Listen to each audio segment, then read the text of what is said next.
mau cobain snack bon cabe cakar naga.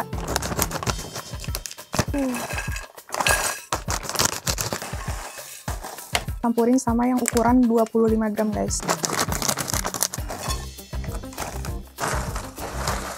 Oh, jadi bentuknya melintir-lintir gini guys, lucu banget kayak cakar naga.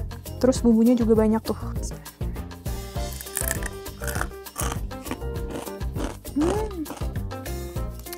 Enak. Asin gurih, terus ada rasa pedesnya ala bon cabe.